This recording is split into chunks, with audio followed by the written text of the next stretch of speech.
Hello and welcome to Zoology Pathshala. I hope you're all doing well. In today's video, we are going to discuss some MCQs on the topic viruses and its type like PMV, bacteriophage, viroids and prions. आज की इस video में मैं आपको 50 MCQs cover कराऊंगी जो हमारे viruses topic जो हमारा बॉटनी का टॉपिक रहेगा UPLT ग्रेड या GIC लेक्चरर या CSIR नेट वगैरह का अगर आप कोई भी एग्ज़ाम आपने डाला है तो उसमें आपको ये हेल्पफुल रहेगा। ठीक है, इसके जो टाइप्स होते हैं TMV, बैक्टीरियोफेज, वायरस और प्रियॉन्स, उसके बेसिस पे भी ये क्वेश्चंस जो हैं MCQs जो हैं रहेंगे। अगर आपको इसकी PDF चाहिए हो तो आप मुझे टेलीग्राम चैनल पे फॉलो कर सकते हैं, ज्वाइन कर सकते हैं मेरा ग्रुप। ठीक है, और इस वीडियो को लाइक और मेरे चैनल को सब्सक्राइब करना ना भूलिएगा। ठीक है, आइए स्टार्ट करते हैं। सबसे पहले उन्होंने दे रखा है why are viruses classified as obligate intracellular parasites. अब वो कह रहे हैं कि वायरसेस जो हैं उसको हम ऑब्लिगेट इंट्रासेलुलर पैरासाइट्स क्यों बोलते हैं या क्यों उसको ऐसे क्लासिफाई करते हैं। ठीक है, तो बेटा उन्होंने ऑप्शंस दे रखे हैं। They replicate outside the host cell. ठीक है, they possess all necessary metabolic pathways, they require host cell machinery for replication, they can produce their own energy. बेटा देखो, ऑब्लिगेट इंट्रासेलुलर का मतलब उन्होंने अगर हम समझें तो उसका मतलब हो गया कि किसी न किसी सेल के अंदर जाकर कि जब अपनी मेटाबॉलिक पाथवेज कह लो या प्रोसेसेस कह लो उसको कर रहा हो। ठीक है, तो अब वायरस क्या है, एक ए सेलुलर ऑर्गेनिज्म है ना, वो सेल से बना नहीं होता, तो वो अपनी एनर्जी भी प्रोड्यूस नहीं कर पाएगा क्योंकि उसके पास माइटोकॉन्ड्रियाज वगैरह और जो बाकी सेल ऑर्गेनल्स हैं वो तो है ही नहीं। ठीक है, और दूसरी बात, वो ए सेलुलर होने की वजह से रेप्लिकेशन का प्रोसेस जो है होस्ट सेल के बाहर तो अपने आप से खुद से नहीं कर पाएगा, है ना। और मेटाबॉलिक पाथवेज की बात रही तो जब उसमें ऑर्गेनल्स हैं ही नहीं, सेल के जो ऑर्गेनल्स होते हैं हमारे जो मेटाबॉलिक प्रोसेसेस कंटिन्यू करने में हमारी जो मदद करते हैं वो हैं ही नहीं, तो वो प्रोसेसेस कह लो, वो पाथवेज जो है फॉलो ही नहीं कर पाएगा, वो पोजेस ही नहीं कर पाएगा, है ना। तो इसका सीधा सीधा हमारा आंसर हो गया they require host cell machinery for replication. मतलब कि जो होस्ट है जब तक वो उसके सेल जो है वहाँ पे नहीं पहुँचेगा, उसके सेल्स से जा कर के नहीं मिलेगा, तब तक वो अपने रेप्लिकेशन की जो प्रोसेस है उसको नहीं कर सकता, है ना। तो इसका राइट ऑप्शन हो जाएगा हमारा सी। क्या हो जाएगा बेटा, इसका राइट ऑप्शन हो जाएगा सी। नेक्स्ट देखते हैं, नेक्स्ट में क्या कह रहे हैं, which cellular feature determines a virus ability to infect a particular host। मतलब कि वायरस की जो एबिलिटी है कि वो किसी एक पर्टिकुलर होस्ट को इन्फेक्ट कर सकता है, वो किस सेलुलर फीचर से डिटरमाइन होती है। ठीक है, उसके सेल वॉल के टाइप से, ठीक है, presence of specific surface receptors की वजह से, या फिर होस्ट सेल्स की जो फोटोसिंथेटिक एबिलिटी होती है उसकी मदद से, या जो सेल साइज और शेप होता है उसकी मदद से। तो बेटा देखो, जो हमारे सरफेस रिसेप्टर्स होते हैं, ठीक है, स्पेसिफिक सरफेस रिसेप्टर, उनकी प्रेजेंस की वजह से जो है कोई भी वायरस जो है किसी भी पर्टिकुलर होस्ट को इन्फेक्ट करने का जो है कि एक उसकी एबिलिटी रहती है ना। तो इसका आंसर क्या हो जाएगा, बी। जब तक उसके रिसेप्टर्स जो हमारा जिस ऑर्गेन्स को वो इन्फेक्ट करने वाला है उसके सरफेस रिसेप्टर्स से जो है कि मैच नहीं होंगे, तब तक वो वायरस जो है उस ऑर्गेन्स को कह लो वो मतलब कि इन्फेक्ट नहीं कर पाएगा, है ना। अगर कोई मैचिंग रिसेप्टर नहीं पाया गया तो मतलब कि वो इन्फेक्शन नहीं कर सकता। ठीक है, तो इसका आंसर क्या हो गया हमारा बी। ओके, नेक्स्ट देखते हैं, why is tobacco mosaic virus और वी कैन से TMV, ठीक है, extensively used in molecular biology research.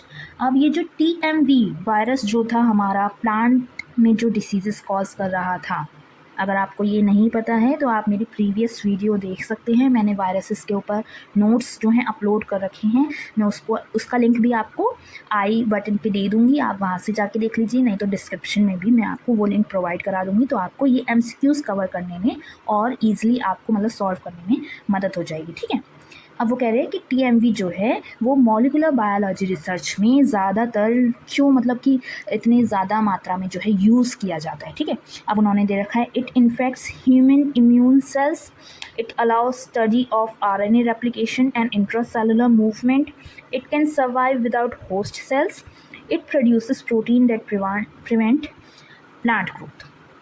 बेटा देखो, ये होस्ट इम्यून सेल्स में इन्फेक्शन नहीं कर सकता क्योंकि ये प्लांट वायरस है ना। और दूसरी बात, ये होस्ट सेल्स के बिना भी सर्वाइव नहीं कर सकता, इसे प्लांट सेल्स की ज़रूरत पड़ती है, प्लांट सेल्स होस्ट सेल्स की ज़रूरत पड़ती है। ठीक है, अगर हम देखिए प्रोड्यूस करने की बात रही कि प्रोटीन्स ऐसे प्रोड्यूस कर रहा है कि वो प्लांट ग्रोथ को प्रिवेंट कर रहे हैं, तो ये बात सही है, पर ये एक मेन रीज़न नहीं हो सकता हमारा मॉलिक्यूलर बायोलॉजी रिसर्च में इसको यूज़ करने का, इसको स्टडी करने का। ठीक है, तो जो हमारा बी ऑप्शन है कि ये आरएनए रेप्लिकेशन कैसे हो रहा है इसकी स्टडी करने में, और जो इंट्रासेलुलर मूवमेंट है कि एक सेल से दूसरे सेल में कैसे जो है वायरस ट्रांसफ़र हो रहा है, उसके मूवमेंट को ये पता करने में मदद करता है, स्टडी करने में। ठीक है, तो इस वजह से इसका आंसर हो जाएगा हमारा B. B is the right option. ठीक है, नेक्स्ट देखते हैं। What advantage does lysogeny provide to bacteriophages in hostile environments? बेटा बैक्टीरियोफेज की हमने दो साइकिल्स पढ़ी थी, रेप्लिकेशन साइकिल। ठीक है, एक थी लाइटिक साइकिल, एक थी लाइसोजेनिक साइकिल। लाइटिक साइकिल में क्या हो रहा था, जो वायरस था वो बैक्टीरिया सेल जो था हमारा उसको डिस्ट्रॉय कर दे रहा था रेप्लिकेशन प्रोसेस के बाद में, और जो रेप्लिकेट होकर के जो उसने न्यू वायरल सेल्स बनाए थी वो जो है आसपास के सेल में जो है चले जा रहे थे, है ना। और जो हमारी लाइसोजेनिक जो साइकिल थी उसमें क्या हो रहा था कि हमारा पहले जो वायरस का डीएनए था वो हमारे बैक्टीरिया के जो डीएनए था, जीनोम था, उसके साथ में मिल जाता था, है ना, और क्या बनाता था, प्रोफेज बना रहा था, है ना।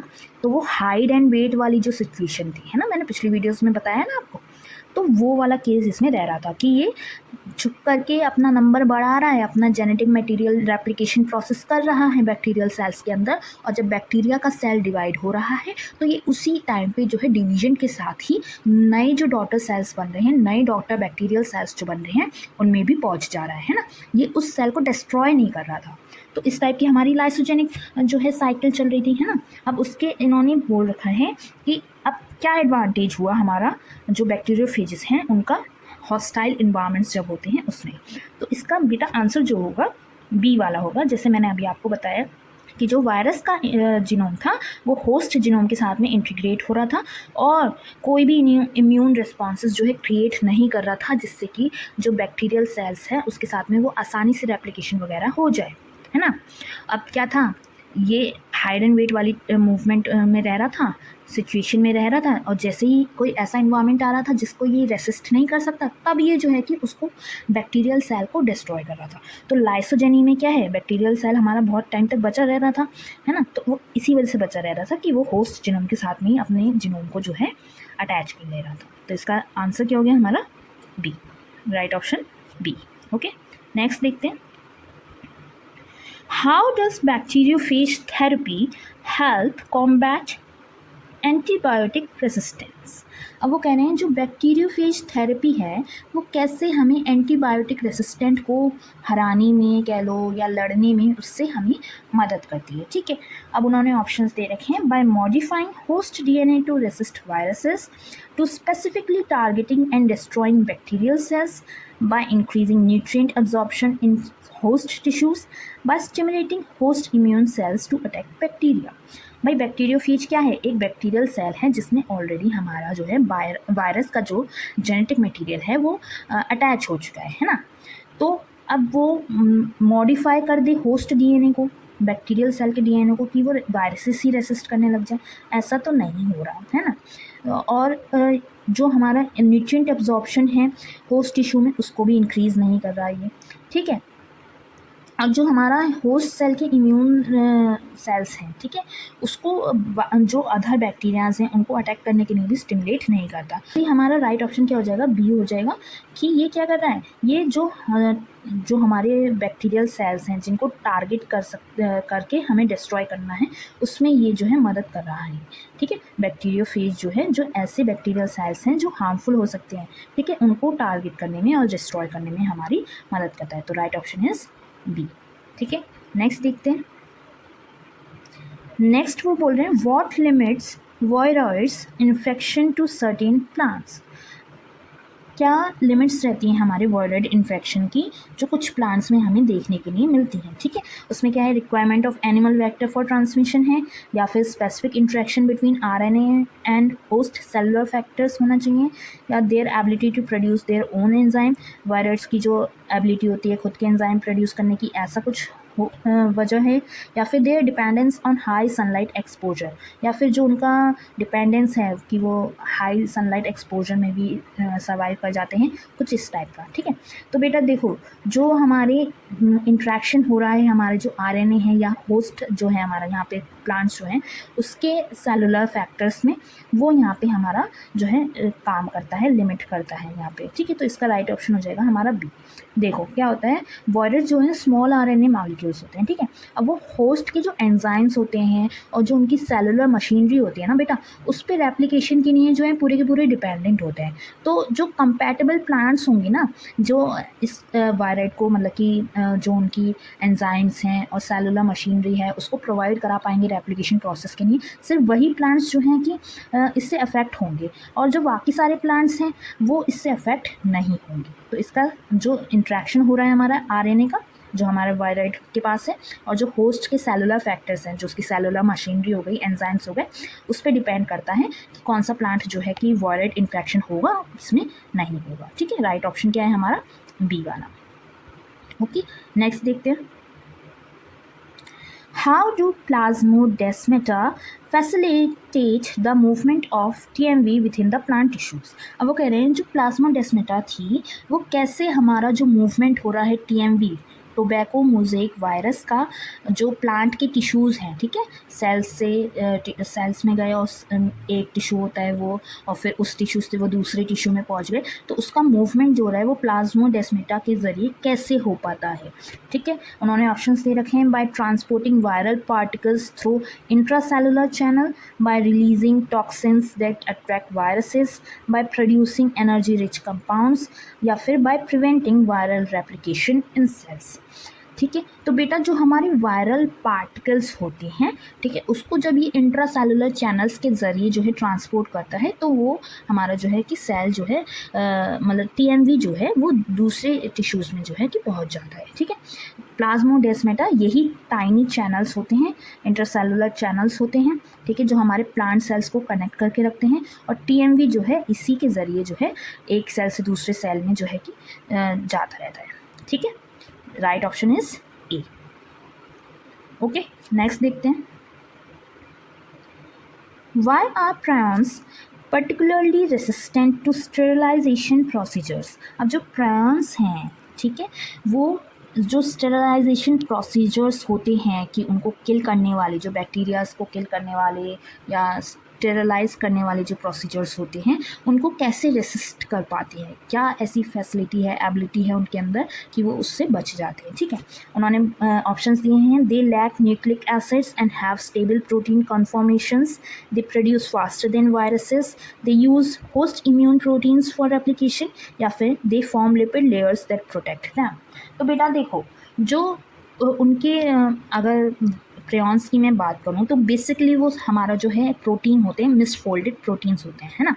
तो उसमें हमारा जो न्यूक्लिक एसिड होता है वो प्रेजेंट नहीं होता, कोई भी DNA RNA हमारा नहीं प्रेजेंट होगा, और जो उनकी जो प्रोटीन्स होते हैं ये भी हमारे स्टेबल रहते हैं, स्टेबल स्ट्रक्चर होता है इनका। तो इसका ऑप्शन भी हमारा हो जाएगा ए, क्योंकि ये स्टेबल होते हैं और इनमें कोई भी न्यूक्लिक एसिड नहीं होता, इसी वजह से ये स्टेरिलाइजेशन जो प्रोसीजर्स होते हैं उसको रेसिस्ट कर पाते हैं आराम से, ठीक है। समझ में आया? नेक्स्ट देखते हैं। What is the evolutionary impact of random mutations in viral genome? अब अगर मान लो जो वायरल जीनोम है उसमें कोई भी रैंडम म्यूटेशन आया तो इवोल्यूशनरी इम्पैक्ट उसका, अब उस वायरल जीनोम का इवोल्यूशनरी इम्पैक्ट क्या होगा, ठीक है। उन्होंने ऑप्शंस दिए हैं, it ensures all viruses remain genetically identical, it promotes diversity and adaptability to new host, it prevents virus replication in host cells, it stabilizes the host's metabolic pathways. बेटा देखो, जो वायरल का जीनोम है उसमें हमारा कोई रैंडम म्यूटेशन आ रहा है तो उससे जेनेटिकली आइडेंटिकल तो हमारा नहीं रहेगा वायरस, ठीक है। और जो वायरस का रेप्लिकेशन हो रहा है होस्ट सेल में उसको भी वो प्रिवेंट नहीं कर पाएगा। हमारे डीएनए में म्यूटेशन होता है तो क्या उसका रेप्लिकेशन नहीं हो पाता?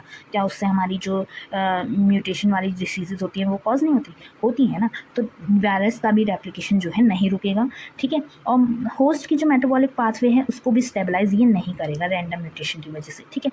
तो इससे जो होगा क्या होगा कि ये रैंडम म्यूटेशंस जो आए, हमेशा ध्यान रखना जब भी म्यूटेशन आ रहा है तो कुछ ना कुछ डाइवर्सिटी से उसका जो है कि कनेक्शन रहेगा। जितना ज़्यादा म्यूटेशन हमें देखने को मिलेगा उतना डाइवर्स मतलब कि जीनोम होता गया, उसमें कुछ ना कुछ अलग चेंजेस आते गए। म्यूटेशन और चेंजेस सेम होता है ना। तो इसमें भी यहाँ पे हमारा यही ऑप्शन हो जाएगा, it promotes diversity and adaption adaptability to new host. कोई न्यू टाइप का होस्ट है उसको भी जो है कि अडेप्ट कर पाएगा ये आराम से, है ना। तो इसका ऑप्शन हो गया हमारा बी, ठीक है। नेक्स्ट देखते हैं,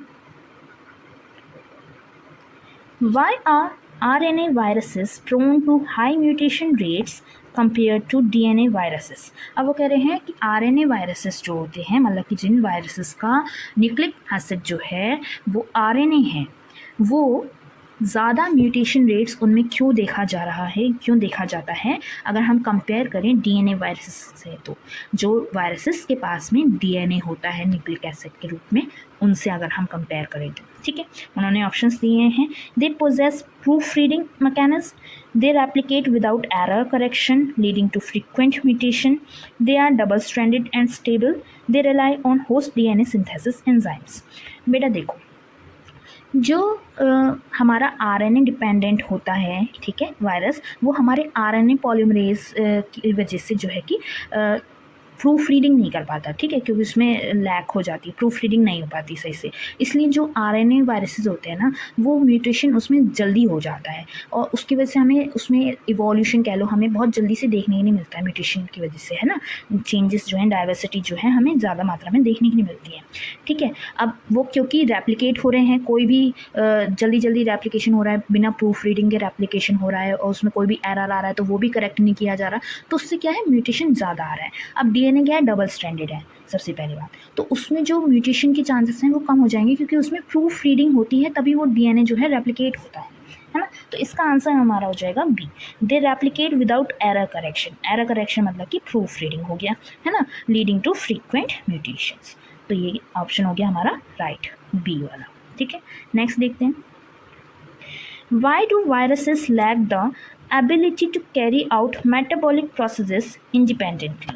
अब वो कह रहे हैं कि वायरसेस जो हैं अगर हम देखें तो वो अकेले ही कोई भी मेटाबॉलिक प्रोसेसेस जो होते हैं उसको क्यों नहीं कर सकते खुद से खुद ही, उसको किसी दूसरे की ज़रूरत क्यों पड़ती है, ऐसा क्या रीज़न है, ठीक है। उन्होंने बोला they can not attach to host cells, वो होस्ट सेल से अटैच नहीं हो सकते, इसलिए they do not possess enzymes for energy production, या फिर उनके पास कोई एंजाइम नहीं होता जिससे कि वो एनर्जी प्रोडक्शन कर पाएँ, ठीक है। They rely on photosynthesis, photosynthesis के ऊपर वो निर्भर रहते हैं, इस वजह से they replicate only in nutrient rich environment, या फिर वो रेप्लिकेशन का प्रोसेस सिर्फ ऐसे इन्वायरमेंट में कर सकते हैं जो न्यूट्रिएंट रिच हो। तो बेटा देखो, होस्ट सेल से अटैच नहीं होगा तो वायरस इन्फेक्शन नहीं होगा, उसके पास में फोटोसिंथेसिस कर लेता तो फिर तो वो प्लांट ही हो जाता है ना। और न्यूट्रिएंट रिच इन्वायरमेंट में ही रेप्लिकेट करने का ऐसा कोई रीज़न नहीं होता, ठीक है। तो हमारा जो उसके पास एंजाइम्स नहीं है कोई भी एनर्जी प्रोडक्शन के लिए, ये वाला ऑप्शन जो है हमारा राइट हो जाएगा, क्योंकि जब तक एनर्जी प्रोड्यूस नहीं हो रही तब तक कोई भी मेटाबॉलिक प्रोसेसेस के लिए उसे एनर्जी नहीं मिलेगी और वो कर भी नहीं पाएगा, ठीक है। तो इसका ऑप्शन हो गया हमारा डी, ओके। नेक्स्ट देखते हैं, how does the prophage state in lysogeny contribute to viral survival? अब वो कह रहे हैं जो प्रोफेज बनता है, ठीक है, हमारा वायरस का जीनोम और जो बैक्टीरियल सेल है उसका जीनोम जब कंबाइन होकर के प्रोफेज स्टेज पे पहुंचता है तो वो जो हमारी लाइसोजेनी में वो स्टेज जो आती है वो उस वायरस के सर्वाइवल के लिए कैसे कंट्रीब्यूट करती है, कैसे उसको बढ़ावा देती है कह लो, या उसको सर्वाइव करने में मदद करती है, ठीक है। इसके ऑप्शंस उन्होंने दे रखे हैं, by producing toxins that kill host cell, by hiding viral DNA within the host genome during cell division, by actively destroying host cells to release new viruses, by replicating independently of the host। भाई replicating independent of the host, ये तो हमारा lytic cycle में हो रहा था, ठीक है। और जो होस्ट सेल को डिस्ट्रॉय कर रहे थे वो भी लाइटिक साइकिल का था, और जो टॉक्सिन्स वो कर रहे थे वो भी होस्ट सेल का ही था।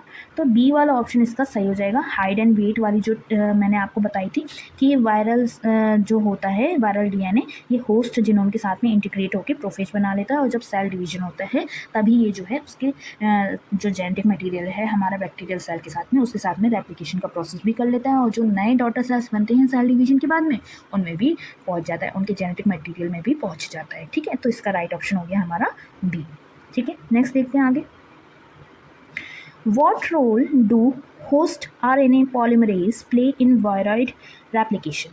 अब वो कह रहे हैं जो वायरॉइड्स का रेप्लिकेशन प्रोसेस होता है, जिनमें वायरस में मैं बता दूं आपको, इसमें हमारे सिंगल स्ट्रैंडेड आरएनए मौजूद होता है, ठीक है, न्यूक्लिक एसिड जो है मोस्टली में, है ना। तो अब इसमें सिंगल स्ट्रैंडेड आरएनए मौजूद है। अब जो होस्ट के पास में, ठीक है, जिसको ये इन्फेक्ट कर रहा है उसके पास में जो आरएनए पॉलीमरेज है वो इसके रेप्लिकेशन प्रोसेस में क्या रोल जो है प्ले करेगा, बताओ। They synthesize DNA intermediates, they copy RNA templates into new viroids, they generate energy for viral replication, या फिर they produce viral envelopes। बेटा देखो, जो हमारा वायरस है क्योंकि उसके पास में पॉलीमरेज नहीं होता, ठीक है, तो वो होस्ट का जो आरएनए पॉलीमरेज है ना उसको यूज़ करता है अपने आरएनए को रेप्लिकेट करने के लिए, ठीक है। तो इसका हमारा जो आंसर बी है, बी वाला, they copy RNA templates into new virus. RNA synthesis RNA polymerase क्या कर रहा है, जो आरएनए टेम्पलेट्स हैं उसको न्यू वायरस में कन्वर्ट करने का, कॉपी करने का जो है काम कर रहा है, ठीक है। तो right option is B. Okay, next देखते हैं। Why are prion-related diseases difficult to treat with conventional methods? जो prion-related diseases होती हैं वो कोई भी conventional method जो है उससे treat डिफ़िकल्टी से होती है, मतलब कि उसको ट्रीट करना बहुत डिफ़िकल्ट क्यों हो जाता है, ठीक है, कन्वेंशनल मेथड्स की अगर हम बात करें उनसे, ठीक है। They only infect skin cells, they consist solely of misfolded protein lacking nucleic acids, they replicate through reverse transcription, they require repeat membranes for survival। बेटा देखो, मैंने आपको बताया कि प्रियॉन्स जो हैं उसमें जो है हमारे मिसफोल्डेड प्रोटीन्स होते हैं, वो एक्चुअल में हमारे अलाइव नहीं होते हैं ना। अगर हम यूजुअल सेंस में देखें तो वो अलाइव नहीं है, वो सिर्फ मिसफोल्डेड प्रोटीन्स की एक चेन है जिनमें हमारा जो न्यूक्लिक एसिड है वो भी नहीं होता है ना। तो इसका राइट ऑप्शन यही हो जाएगा कि वो क्योंकि मिसफोल्डेड प्रोटीन से बने होते हैं और उसमें कोई भी न्यूक्लिक एसिड प्रेजेंट नहीं होता, इसी वजह से अगर हम कन्वेंशनल मेथड देखें तो उससे हम इससे होने वाली डिसीज़ जो है, प्रियॉन से रिलेटेड डिसीज़ जो हैं उनको ट्रीट नहीं कर पाते। राइट ऑप्शन इज बी, ठीक है। नेक्स्ट देखते हैं।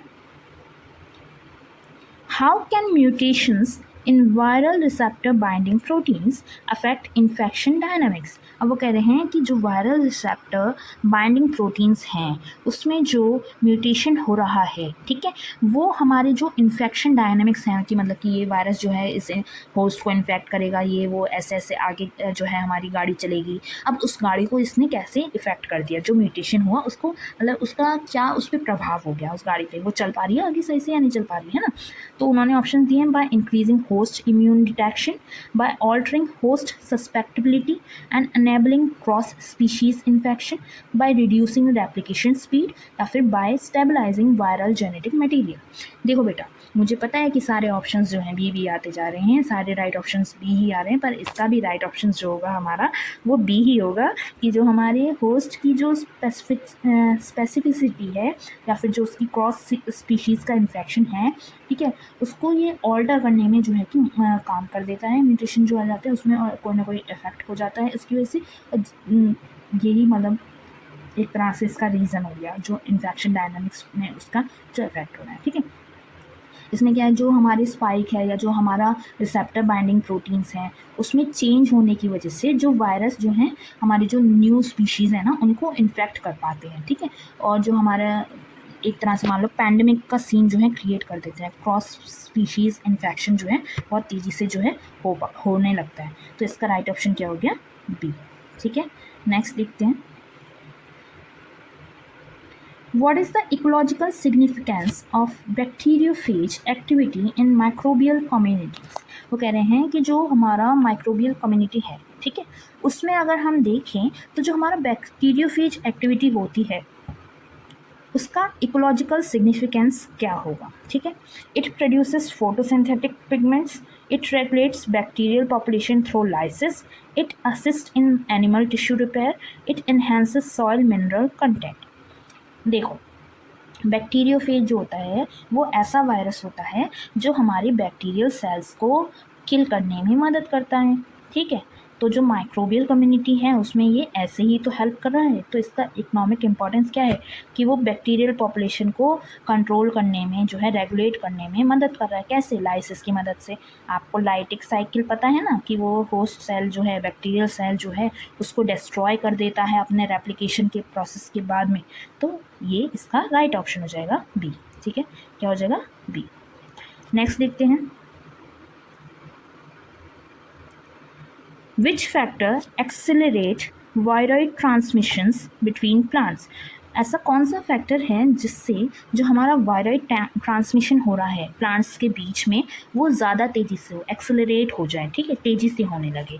Use of chemical fertilizers, mechanical injury and insect factors, high moisture level in soil, या फिर इंक्रीज्ड सनलाइट एक्सपोजर।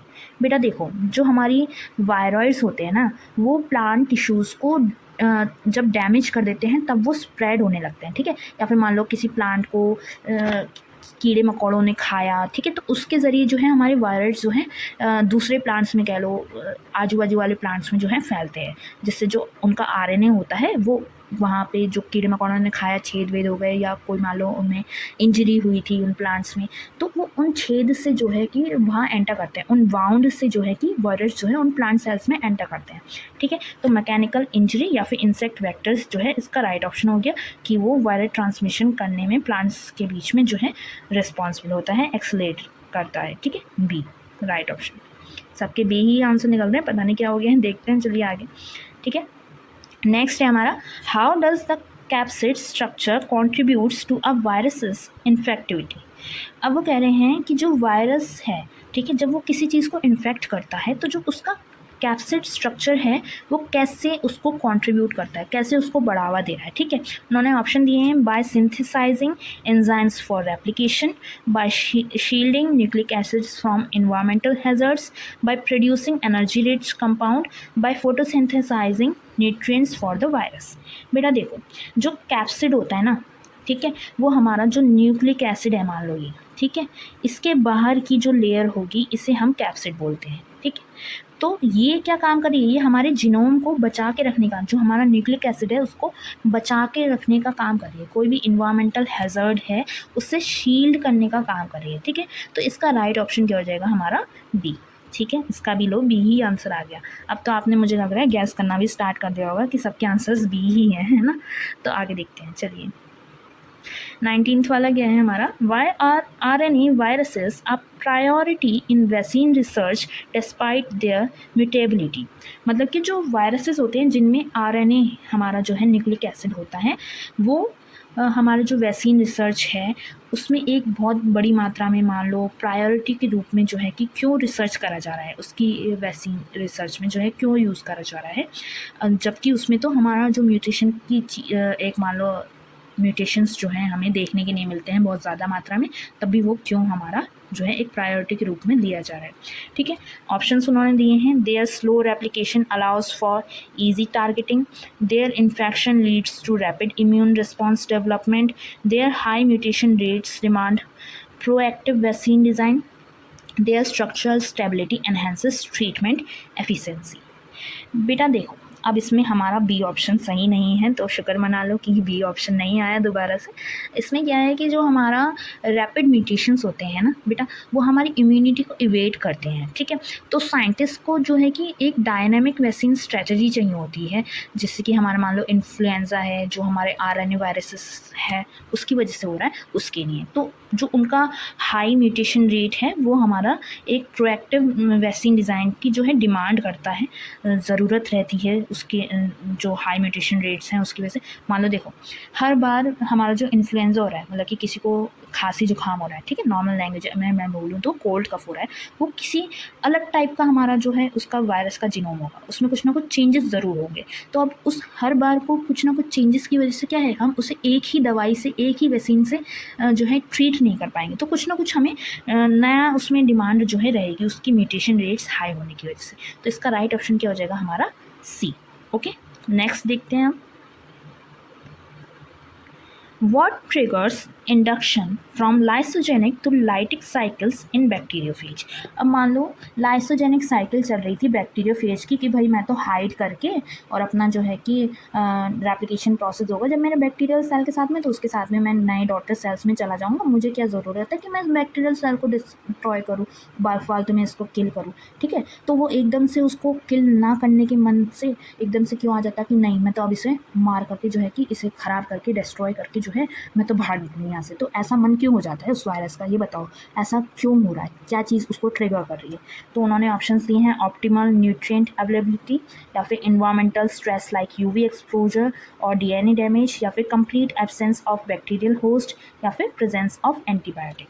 बेटा देखो, अगर आपने मेरी पुरानी पिछली वीडियो पढ़ी होगी, मतलब वायरस वाली वीडियो पढ़ी होगी, तो आपको पता होगा कि जब तक उस वायरस को कोई भी ऐसा इन्वायरमेंटल स्ट्रेस से एक्सपोजर नहीं होता, जैसे कि हमारा यूवी लाइट हो गई, ठीक है, या कुछ भी हमारा XYZ कोई भी इन्वायरमेंटल स्ट्रेस उसको नहीं होता, तब तक वो जो है उस बैक्टीरियल सेल के साथ में रहेगा, रेप्लिकेट होगा, डिवीजन होगा, ठीक है, न्यू डॉटर सेल्स में जाएगा।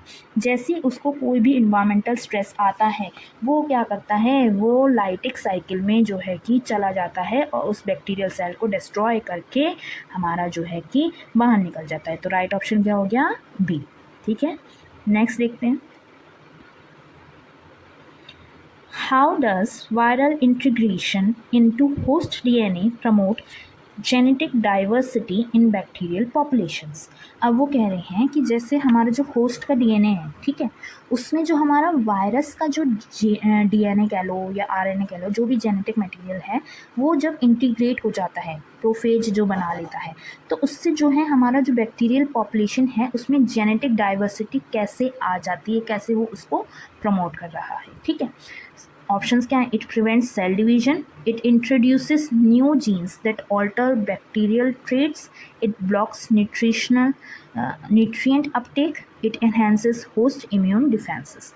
देखो बेटा, जब इंटीग्रेशन की बात हो गई, जेनेटिक डाइवर्सिटी की बात हो गई, तो मतलब कि वो क्या कह रहा है कि उसमें कुछ ना कुछ चेंजेस आ गए, तो मतलब कि वो न्यू जीन्स को ला रहा है उस जीनोम में, जो हमारे बैक्टीरियल सेल से अलग होंगे। क्यों होंगे बैक्टीरियल ट्रेट से अलग? क्योंकि वो वायरस के ट्रेट्स होंगे, है ना।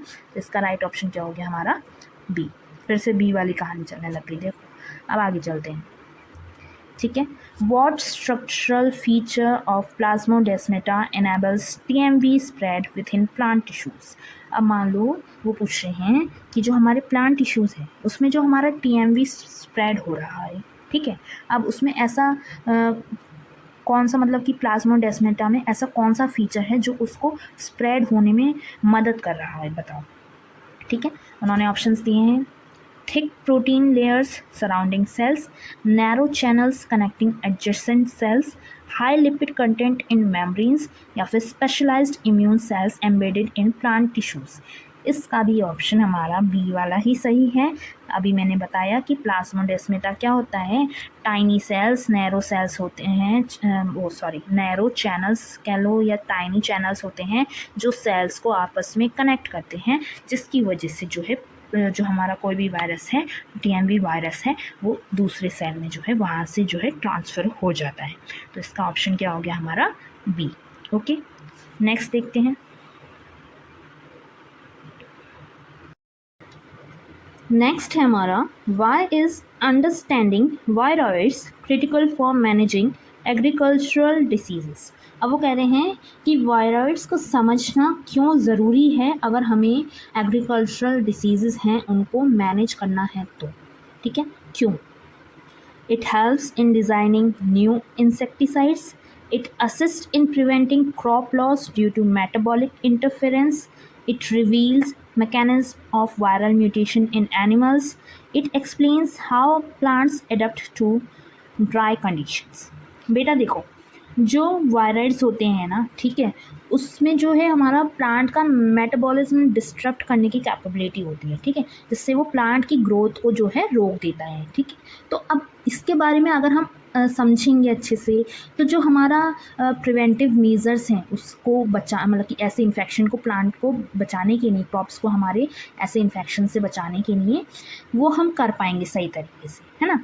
तो it assist in preventing crop loss due to metabolic interference, ये इसका राइट ऑप्शन हो जाएगा कि भाई जब तक हम समझें नहीं तो इससे होने वाली डिसीजेस को कैसे रोकेंगे, ठीक है ना। Next, why is misfolding of prion protein catastrophic in neurological disorders? जो हमारे प्रियॉन प्रोटीन्स हैं, ठीक है, उसकी मिसफोल्डिंग होना जो हमारा न्यूरोलॉजिकल डिसऑर्डर्स हैं उसमें कैसे जानलेवा कह लो, या एक तरह से मान लो बहुत ज़्यादा खतरनाक टाइप का जो रिज़ल्ट हमें जो है देखने के लिए मिल सकता है उसका, ठीक है। उन्होंने क्वेश्चन पूछे हैं, अब इसके ऑप्शंस उन्होंने दिए हैं। It enhances brain tissues regeneration, it converts functional proteins into harmful aggregates, it increases neurotransmitter production, it stabilizes neural cell structure। बेटा देखो, अगर वो ब्रेन टिश्यू के रीजनरेशन करना होता तो ये एक पॉजिटिव बात होगी, है ना। न्यूरो ट्रांसमीटर के प्रोडक्शन को इंक्रीज़ कर रहा होता तो ये भी एक पॉजिटिव बात होगी। स्टेबलाइज कर रहा होता न्यूरल स्ट्रक्चर को तो पॉजिटिव बात होगी। तो इसमें भाई मतलब कैटेस्ट्रॉफिक कोई रीज़न तो नहीं हुआ ना ये, है ना, इनका तो रीज़न नहीं हुआ। तो ये जो हमारे फंक्शनल प्रोटीन को हार्मफुल एग्रीगेट्स में कन्वर्ट कर देता है, ये इसका एक मेन कारण हो जाता है कि हमारे जो न्यूरोलॉजिकल डिसऑर्डर्स हैं उसमें ये एक हार्मफुल टाइप की डिसीज़ जो कह लो, जो लाइफ थ्रेटनिंग डिसीज़ जो है उसमें हमारे कॉज कर देता है, ठीक है। ब्रेन डैमेज जो है प्रोग्रेसिव वे में कॉज करता है। तो राइट ऑप्शन क्या है? बी, ठीक है। Next, how do bacteriophage tell fibres influence the host range? जो बैक्टीरियोफेज के टेल फाइबर्स होते हैं ना, आपने उसका डायग्राम देखा होगा, तो कुछ इस टाइप का डायग्राम होता है उसका, ऐसे करके, फिर यहाँ पे प्लेट होती है, फिर ये फेज के जो है हमारे पूरे फाइबर्स होते हैं, टेल फाइबर्स, इसी के ज़रिए जो है कि वो अटैच होता है हमारे होस्ट सेल से जाकर के, ठीक है।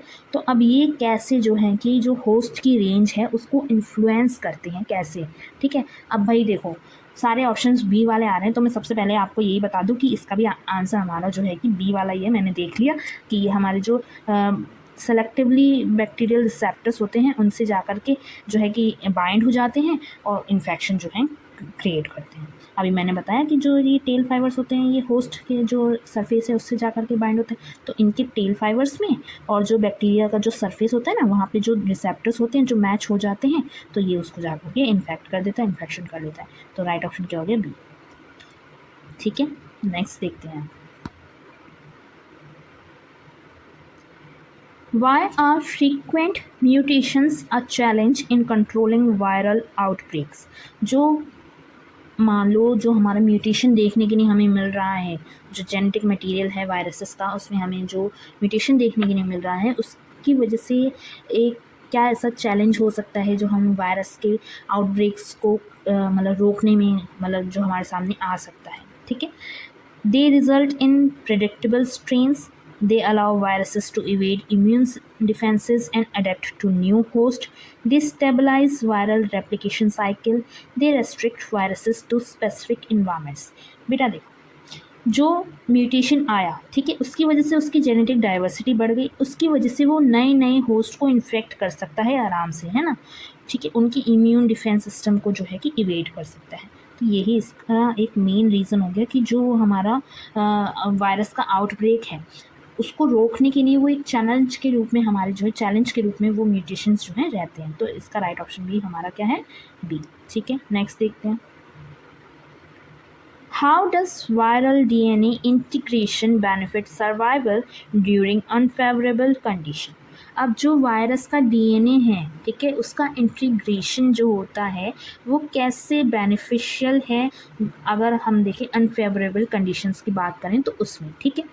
मान लो उन्होंने ऑप्शंस दिए, it triggers immediate lysis, it hides the virus within the host genome during cell division, it produces energy to resist immune attack, it prevents replication। बेटा देखो, जो वायरस का डीएनए है, जब वो हमारे बैक्टीरिया के डीएनए में इंटीग्रेट हो जाता है ना, तो वो कोई भी जो होस्ट का सेल डिवीज़न हो रहा है, ठीक है, जो हमारे बैक्टीरिया का सेल डिवीज़न हो रहा है, उसके साथ में वो दोनों डॉटर सेल्स में जो है कि बट जाता है ना, तो उसका भी रेप्लिकेशन हो गया। तो मतलब कि वो एक हाइड करने का हमें उसका जगह मिल जाती है उसको, ठीक है, सर्वाइव करने के लिए ज़्यादा लंबे समय तक।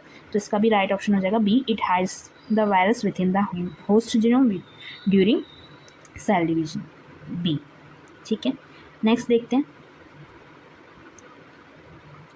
Why is TMV's capsid important for its infectivity under environmental stress?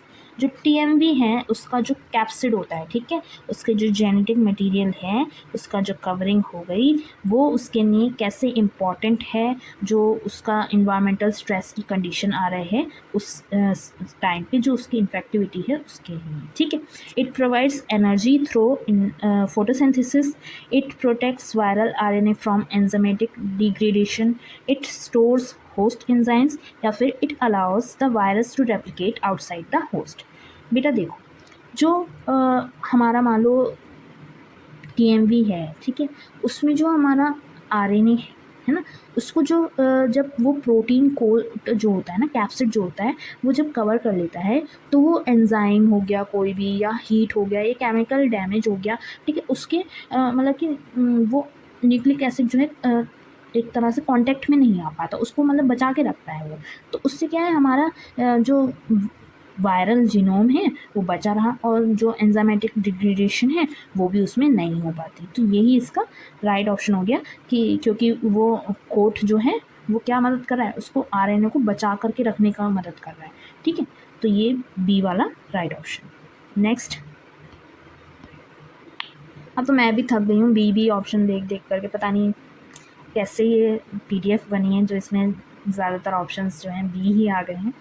How does phage therapy target antibiotic resistant infections? Options हैं, by enhancing nutrient absorption in host cells, by infecting and destroying specific bacterial pathogens, या फिर by stimulating antibody production against viruses, या फिर by integrating into human DNA। अब उन्होंने बोला है कि ये जो फेज थेरेपी होती है ना, ये कैसे हमारे जो एंटीबायोटिक रेसिस्टेंट इन्फेक्शंस होते हैं उनको टारगेट करने में मदद करती है, ठीक है।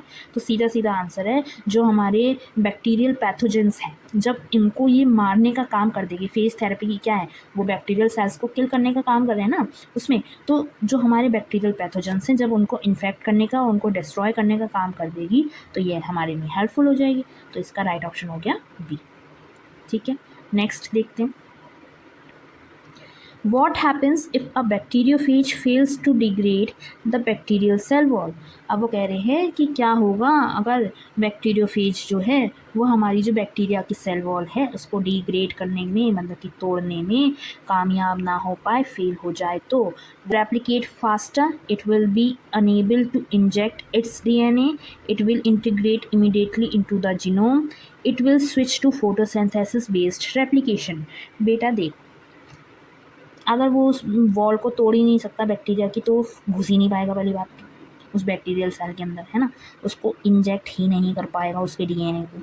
तो यही हमारा राइट ऑप्शन हो जाएगा कि भाई जब तक वो उसकी जो सेल वॉल है उसको डिग्रेड नहीं करेगा, तोड़ेगा नहीं, तो अंदर कैसे जाएगा, उसके DNA से कैसे मिलेगा, है ना, बैक्टीरियोफेज तो तभी बनेगा ना हमारा। तो बी इसका राइट ऑप्शन। नेक्स्ट देख लेते हैं आप। Why are viruses dependent on host cell for replication?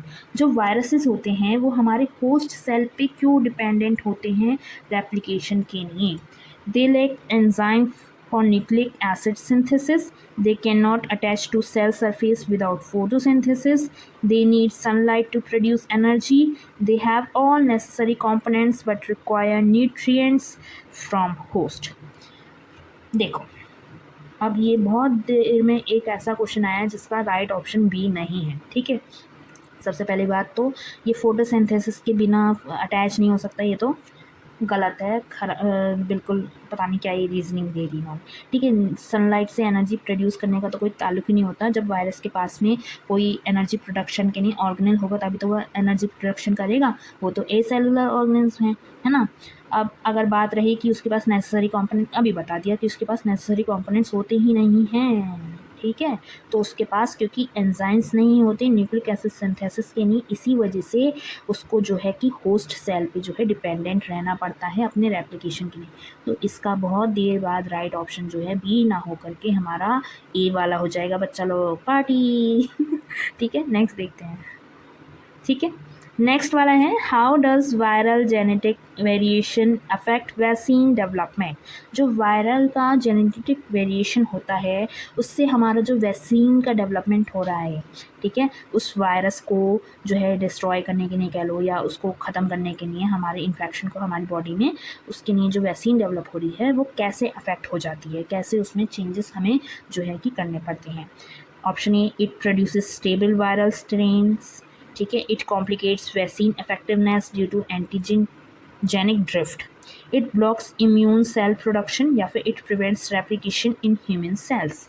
तो बेटा देखो, जो हमारे म्यूटेशंस हो रहे हैं ना वायरल के सरफेस प्रोटीन्स में, वो बहुत ज़्यादा मात्रा में होते हैं। ठीक है, तो उसकी वजह से जो हमारे वैक्सीन्स होती हैं ना वो अपना मतलब कि उनका प्रभाव जो है उस वायरस को ख़त्म करने में वो कम हो जाता है, क्योंकि उसमें कुछ ना कुछ चेंजेस हैं और वो वैक्सीन तो एक स्पेसिफिक वायरस के जीनोम के हिसाब से बनी हुई है। ठीक है, तो उसमें कुछ ना कुछ हमें अपडेट करते रहना पड़ता है उस वैक्सीन में, जिससे कि वो सब तरह का जो उसका जेनेटिक वेरिएशन हमें देखने के लिए मिल रहा है उसको मतलब असर दिखा पाए उस वायरस के अगेंस्ट में। तो ठीक है, तो इसका राइट ऑप्शन हो जाएगा it complicates vaccine effectiveness due to antigenic drift. Effective ही नहीं रहेगी तो असर कैसे करेगी, है ना, B. Next, why is phage therapy considered environmentally friendly. जो फेज थेरेपी है उसको हम इन्वायरमेंटली फ्रेंडली थेरेपी कैसे कंसिडर कर सकते हैं। It targets specific bacteria without harming beneficial organisms, it relies on chemical agent to kill microbes, it enhances plant growth by increasing soil nutrients या फिर it prevents sunlight dependent replication. बेटा देखो, जो हमारे केमिकल एजेंट्स होते हैं वो phage therapy present नहीं होते हैं माइक्रोब्स को किल करने के लिए, ये गलत है। ठीक है, प्लांट ग्रोथ को भी एनहेंस नहीं करते हैं ये, और ना ही सनलाइट डिपेंडेंट रेप्लिकेशन होता है इनमें। फेज थेरेपी में जो हमारे हार्मफुल बैक्टीरियाज हैं उनको जो है कि टारगेट करता है वो, और उनको किल करने का काम करता है। तो इसका राइट ऑप्शन हो गया हमारा ए। ठीक है, नेक्स्ट देखते हैं। How does integration of viral DNA into host cells influence bacterial evolution? अब जो इंटीग्रेशन हो रहा है हमारा वायरल डीएनए का होस्ट सेल्स में, वो कैसे हमारे बैक्टीरियल इवोल्यूशन को इन्फ्लुएंस करता है। ठीक है, it prevents bacteria from dividing, it introduces nutrients promoting adaptation, it reduces energy production या फिर it stabilizes cell wall। बेटा देखो, जब इंटीग्रेशन हो रहा है तो कुछ ना कुछ न्यू ट्रेड्स जो हैं, वायरल ट्रेड्स जो हैं उस बैक्टीरिया में जा रही हैं, वो एक बैक्टीरियोफेज बन रहा है। ठीक है, और वो फिर बैक्टीरियोफेज बन गया, कुछ नए ट्रेड्स उसमें आ गई, तो मान लो कि वो दूसरी जगहों पे भी जो है कि अडेप्टेशन जो है कि कर पाएगा, मतलब कि सर्वाइव कर पाएगा। तो इसका राइट ऑप्शन हो गया बी। ठीक है, नेक्स्ट देखते हैं। What structural aspect of TMV assist its stability in dry condition.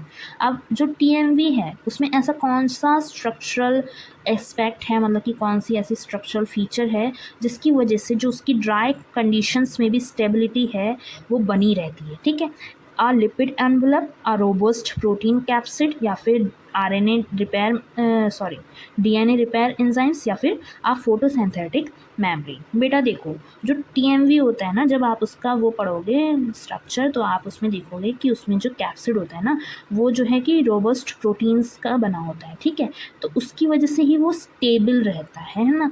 तो ये इसका राइट ऑप्शन रह गया बी वाला। ठीक है, रोबस्ट प्रोटीन कैप्सिड जो होता है उसी की वजह से जो है वो ड्राई कंडीशन में स्टेबल रहता है। How does environmental stress accelerate viral activation in lysogenic cycles? अब environmental stress की वजह से जो viral activation है lysogenic cycle में वो कैसे जल्दी से होता है, ज़्यादा तेज़ी से होने लगता है? ऑप्शंस हैं, इट स्टेबलाइजेस होस्ट डिफेंसेस, या फिर it damage host DNA prompting the virus to enter the lytic phase, it produces energy for replication, या फिर it enhances immune cell responses। बेटा देखो, जब इन्वायरमेंटल स्ट्रेस की कंडीशन आती है ना लाइसोजेनिक साइकिल में, तो जो हमारा वायरस का जो रेप्लिकेशन प्रोसेस है वो तेज़ी से होने लगता है, जिससे कि जो हमारा होस्ट का डीएनए है वो डैमेज हो जाए और जो वायरस है वो हमारा लाइटिक साइकिल में जो है एंटर कर पाए। ठीक है, वो बैक्टीरियल सैक को डिस्ट्रॉय करके जो है आगे जा पाए। तो बी ऑप्शन इसका जो है राइट ऑप्शन हो जाएगा। ठीक है, नेक्स्ट देखते हैं। What role do bacteriophages play in nutrient cycle in aquatic ecosystem? अब जो हमारी एक्वेटिक इकोसिस्टम है उसमें जो भी हमारी न्यूट्रिएंट साइकिल चलती है, ठीक है, उसमें हमारे बैक्टीरियोफेजेस का क्या रोल होता है, वो क्या रोल जो है उसमें प्ले कर रहे हैं। ठीक है, ऑप्शन है by directly absorbing sunlight, by lysing bacterial cells and releasing organic matter, by supporting photosynthesis in algae, by reducing water temperature. तो बेटा देखो, बैक्टीरियोफेजेस का काम क्या है? बैक्टीरियल सेल्स को डिस्ट्रॉय करना, लाइसिस करना उसमें से। जब बैक्टीरियल सेल्स डिस्ट्रॉय होंगे वहाँ के, तो वहाँ पे ऑर्गेनिक मैटर रिलीज होगा, जो एक्वेटिक इकोसिस्टम्स होंगे। तो इसका राइट ऑप्शन क्या होगा? बी। ठीक है, नेक्स्ट देखते हैं। Why is RNA synthesis essential for viroid replication?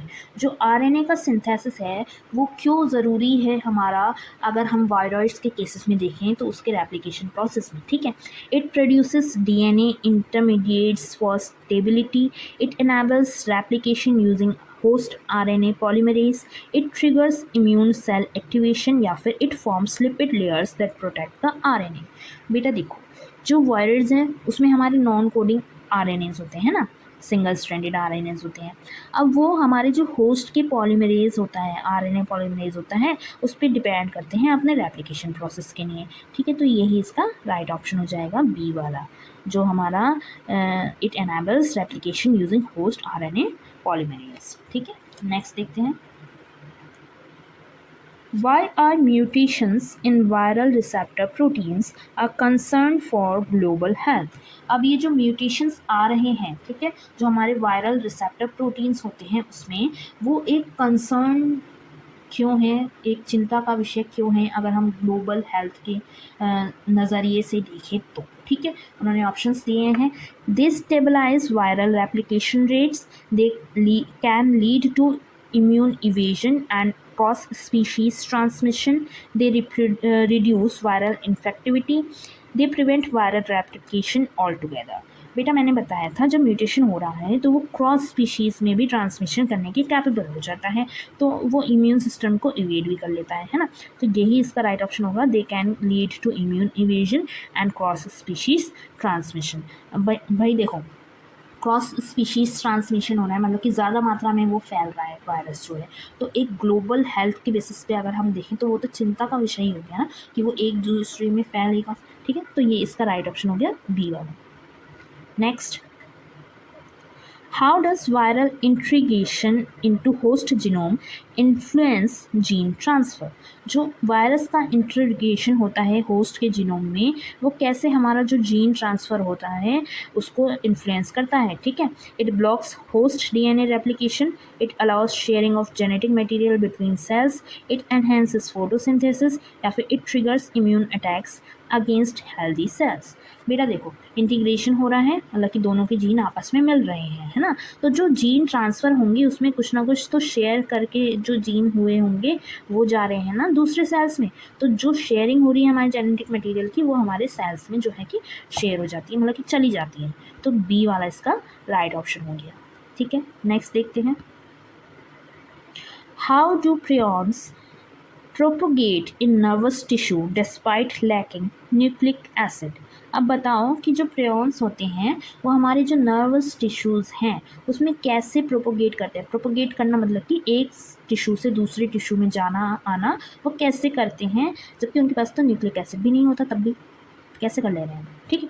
तो ए है इनका by absorbing nutrients from the environment, by inducing conformational changes in host proteins, या फिर by replicating using host DNA enzymes, या फिर by producing protective lipid layers. देखो replication की अगर हम बात करें तो प्रेयॉन्स में हमारा कोई भी जेनेटिक मटेरियल नहीं होता, इन्होंने ये खुद ही बोला है। तो रेप्लिकेशन करके क्या करेंगे, वो तो ट्रांसलेशन करेंगे ना, प्रोटीन से बने हुए हैं ना वो तो, है ना।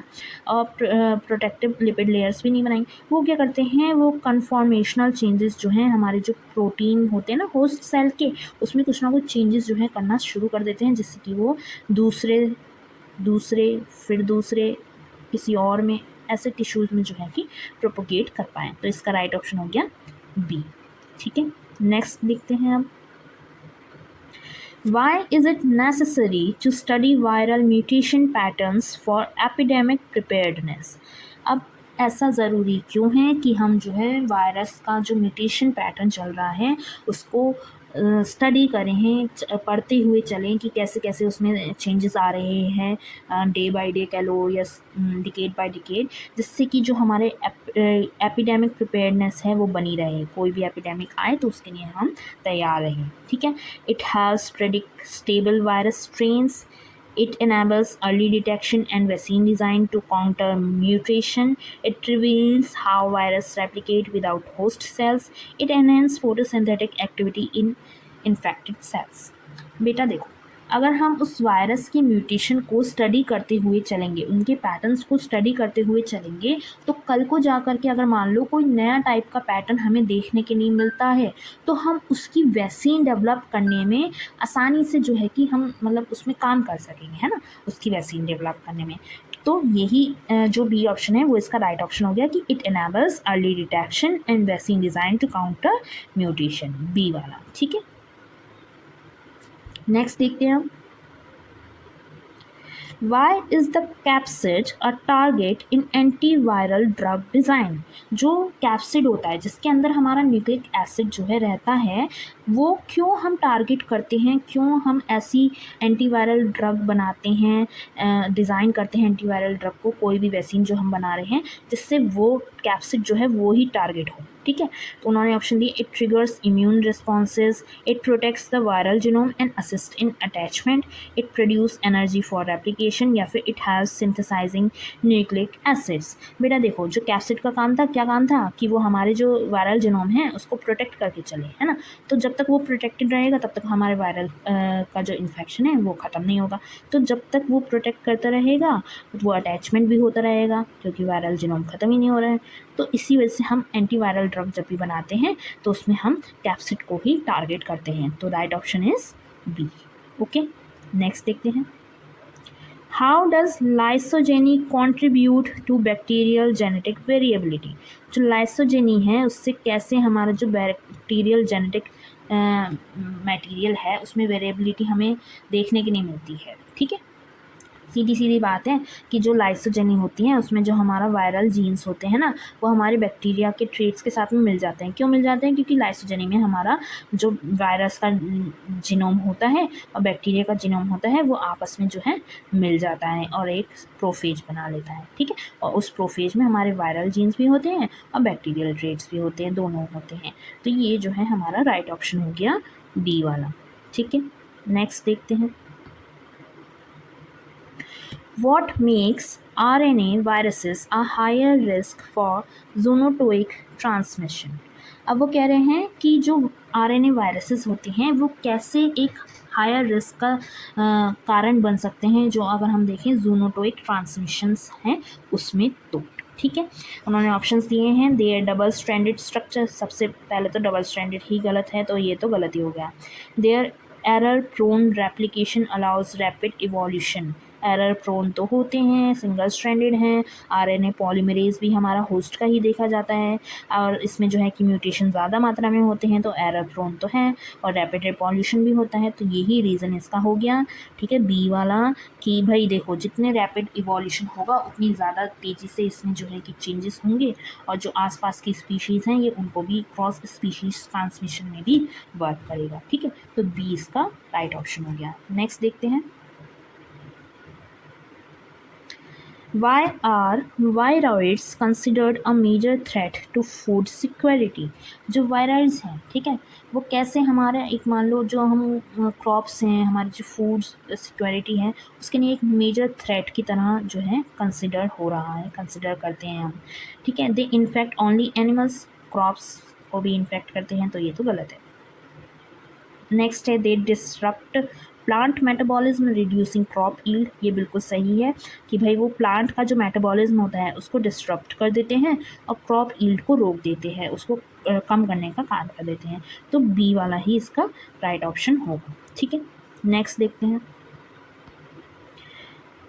How does bacteriophage specificity benefit medical applications? जो बैक्टीरियोफेज की जो स्पेसिफिसिटी है, ठीक है, कि वो बैक्टीरियल सेल्स को जो है कि हार्मफुल बैक्टीरियल सेल्स को ही मारता है, किल करता है, वो कैसे हमारे जो मेडिकल एप्लीकेशंस हैं उसके लिए बेनिफिट होती हैं, ठीक है। फर्स्ट है it allows targeted therapy without affecting beneficial bacteria, it promotes photosynthesis in immune cells, it causes wide spread tissues damage, या फिर it requires sunlight for activation. बेटा इसका ऑप्शन जो होगा वो ए वाला होगा कि ये टारगेटेड थेरेपी करता है, जो हार्मफुल बैक्टीरिया है उनको मारेगा और जो बेनिफिशियल बैक्टीरिया है उनको ये हाथ भी नहीं लगाता, उनको इन्फेक्ट भी नहीं करता, ठीक है। तो इसका राइट ऑप्शन हो गया ए वाला, ठीक है, इसमें बी नहीं है, ध्यान रखना ये बात, ठीक है, ए वाला है इसका राइट ऑप्शन। नेक्स्ट देखते हैं हम, how do plasmodesmata enable TMV infection across plant cells? Plasmodesmata के ज़रिए जो टीएमवी का इन्फेक्शन है वो प्लांट सेल्स में कैसे फैलता जाता है, ठीक है। तो राइट ऑप्शन इसका हमारा बी वाला ही है, हाँ, by allowing direct movement of viral RNA through cell walls. जो सेल वॉल्स होती हैं वो जो हैं एक दूसरे से कनेक्टेड रहती हैं, दो सेल्स की, ठीक है, जो आपस में सेल्स होते हैं और उनके बीच में टाइनी चैनल्स होते हैं जिन्हें हम प्लाज्मोडेस्माटा बोलते हैं, जिसके ज़रिए जो है वायरस का जो मतलब डीएनए है, आरएनए है, वो जो है इनमें ट्रांसफ़र होता रहता है, ठीक है। तो right option is B. Next देखते हैं अब, what is a likely outcome if a virus mutates to bind multiple host species? अब बताओ अगर एक वायरस में म्यूटेशन हो रहा है, म्यूटेट कर रहा है वो, ठीक है, जिससे कि वो मल्टीपल होस्ट स्पीशीज़ से जाकर के बाइंड हो सके, तो उसका लाइकली आउटकम क्या होगा, ठीक है। It becomes less infectious, it possesses increased pandemic risk through cross species transmission, it becomes dependent on nutrient rich environment, या फिर इट स्टेबलाइजेस रेप्लिकेशन साइकिल्स। मैंने आपको बताया कि जब वो म्यूटेशन कर रहा है तो मतलब कि वो अलग अलग स्पीशीज़ को क्रॉस स्पीशीज़ में ट्रांसमिशन के कैपेबल बना रहा है, अपने आप को कैपेबल हो जा रहा है, ठीक है। तो उससे एक पैंडमिक रिस्क जो है वो बढ़ जाता है, ठीक है, क्योंकि उसमें क्रॉस स्पीशीज़ जो ट्रांसमिशन हो रहा है वो बढ़ रहा है, ठीक है। तो इसका राइट ऑप्शन भी हो गया हमारा बी वाला, ठीक है। लास्ट वाला देख लेते हैं, 50th MCQ जो है हमारा, ये लास्ट रहेगा आज की इस वीडियो का। Why is prion disease progression often slow but fatal? जो प्रियन डिसीज़ का प्रोग्रेशन होता है, बढ़ता जो जाता है वो, ठीक है, डिसीज़ का जो प्रभाव है वो बढ़ता जो जाता है वो धीरे धीरे होता है लेकिन फैटल होता है, मतलब कि वो डेथ भी हो सकती है उसमें, ऐसा क्यों, ठीक है। misfolded proteins accumulate gradually causing neurological damage, या फिर they replicate outside the body at a slow rate, या फिर they trigger rapid immune responses, या फिर they enhance nerve regeneration initially। बेटा देखो, इसमें जो हमारे प्रियॉन्स होते हैं वो मिसफोल्डेड प्रोटीन्स होते हैं, ठीक है। अब वो क्योंकि धीरे धीरे एक्यूमुलेट हो रहे हैं, ठीक, मतलब कि धीरे धीरे बन रहे हैं, तो उससे जो है कि न्यूरोलॉजिकल डैमेज जो है हमारा होने लगता है। लेकिन न्यूरोलॉजिकल डैमेज होना मतलब कि हमारा ब्रेन जो है डैमेज हो रहा है और उसकी वजह से वो फैटली, मतलब कि वो कहते हैं ना धीरे धीरे घातक बन जाना, ठीक है, तो वो वाला केस इनमें हमारा रहता है। तो इसका राइट ऑप्शन हमारा हो गया ए वाला, ठीक है। यही थे हमारे आज के 50 MCQs। आई होप आपको ये सारे MCQs अच्छे से समझ में आए होंगे और आपको ये वीडियो पसंद आई होगी। अगर आपको ये वीडियो अच्छी लगी तो मेरे चैनल को सब्सक्राइब करना ना भूलिएगा, जूलॉजी पाठशाला। मैं ऐसी ही वीडियोस आपके लिए अपलोड करती रहूँगी। थोड़ी शेड्यूल में अभी चेंजेस हुए हैं तो मैं रेगुलर वीडियो नहीं अपलोड कर पाई पिछले कुछ दिन, लेकिन अब से मैं पूरी कोशिश करूँगी कि रेगुलरली आपकी रोज़ ना सही तो एक दिन छोड़ करके आपके MCQs वीडियो अपलोड होती रहेगी, ठीक है। और ऐसी ही वीडियोस के लिए आप मेरे टेलीग्राम चैनल को भी ज्वाइन कर लीजिए। उस वहाँ पे PDF वगैरह मैं आपको सब कुछ प्रोवाइड करवा दूँगी। आप मेरे को मैसेज कर सकते हैं वहाँ पे, और उसका लिंक आपको मेरे जो यूट्यूब बायो वगैरह है उसमें आपको मिल जाएगा properly. Stay tuned. All the best for your preparations and bye bye.